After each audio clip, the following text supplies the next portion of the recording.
सीटी या आरएसएस भी क्रैक करना है तो एक कड़वा सच सुनिए।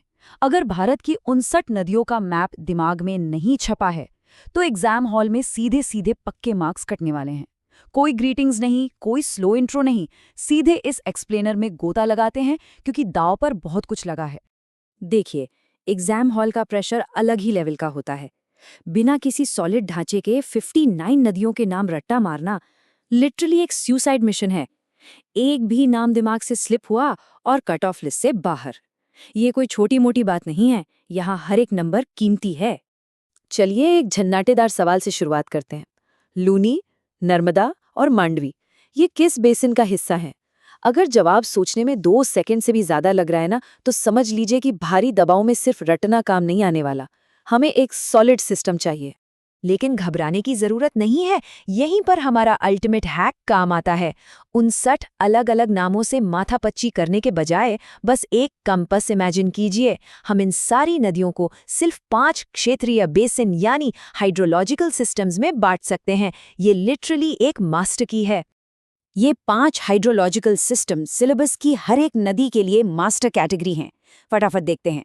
पहला सिंधु तंत्र, दूसरा गंगा यमुना तंत्र, तीसरा ब्रह्मपुत्र तंत्र, चौथा पश्चिम प्रवाही बेसिन और पांचवा पूर्व प्रवाही बेसिन। बस गेम ओवर। सारा सिलेबस इन्हीं 5 में फिट हो जाता है। अब इस नंबर 12 पर फोकस करते हैं। ऑफिशियल लिस्ट की पहली 12 नदियां, जिनमें झेलम और चिनाब जैसी प्रमुख नदियां आती हैं, ये पूरी तरह से सिंधु तंत्र में लॉक हैं। मतलब ये लद्दाख, कश्मीर और पंजाब के मैदानों से होते हुए एकदम सीधे अरब सागर में जाकर गिरती हैं। एकदम क्लियर? अब उत्तर और पूर्व की विशाल नदियों की बात करते हैं। इनका ग्रुपिंग काफी दिलचस्प है। गंगा यमुना तंत्र पूरे मध्य और पूर्वी भारत को कवर करते हुए बंगाल की खाड़ी में जाता है, और दूसरी तरफ ब्रह्मपुत्र तंत्र तिब्बत से निकलकर अरुणाचल प्रदेश और असम घाटी को चीरते हुए आगे बढ़ता है। खैर, अब आते हैं प्रायद्वीपीय नदियों पर। ये कंसेप्ट एकदम सीधा है। पश्चिम की ओर बहने वाली नदियों को अलग निकाल लीजिए, जैसे लूनी, नर्मदा और ताप्ती, जो सीधा अरब सागर में जाती हैं। और इसके एकदम ऑपोजिट पूर्व की ओर बहने वाली नदियां हैं, जो पूरे दक्कन के पठार को पार करके बंगाल की खाड़ी में मिल जाती हैं। अब सवाल उठता है कि क्या ये शॉर्टकट वाकई काम करता है? 100%।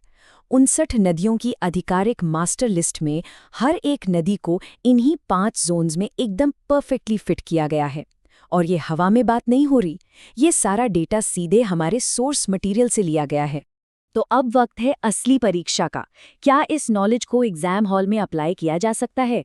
ये रहा एक अल्टीमेट चैलेंज। जो फ्रेमवर्क अभी समझा है, उसके बेस पर नदी नंबर 46 यानी मांडवी और नदी नंबर 55 यानी महानदी को क्लासिफाई करना है। इस एक्सप्लेनर को यहीं पॉज कीजिए, अभी के अभी, और अपना जवाब नीचे कमेंट्स में लिखिए। देखते हैं कौन सही क्लासिफाई करता है। टाइमर स्टार्ट हो रहा है, उल्टी गिनती शुरू। 5, 4, 3, 2, 1। Time up. अगर जवाब गलत भी हुआ तो कोई टेंशन नहीं, यही तो सीखने का असली मौका है। सही जवाब सुनिए।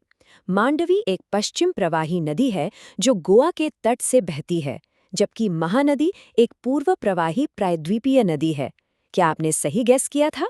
इस रूल को ना एकदम लॉन्ग टर्म मेमोरी में लॉक कर लेना चाहिए। सोर्स मटेरियल की सटीक परिभाषा क्या कहती है?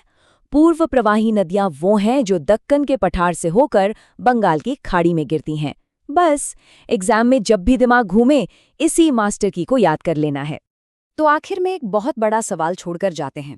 क्या एग्जाम से एक रात पहले 59 नामों का रट्टा मारने से टॉप 1% में रैंक मिलेगी, या फिर इस स्मार्ट 5 बेसिन फ्रेमवर्क को इस्तेमाल करने से? चॉइस बिल्कुल क्लियर है। रटना छोड़िए, इस ढांचे को अप्लाई कीजिए और मेरिट लिस्ट में अपनी जगह पक्की कीजिए।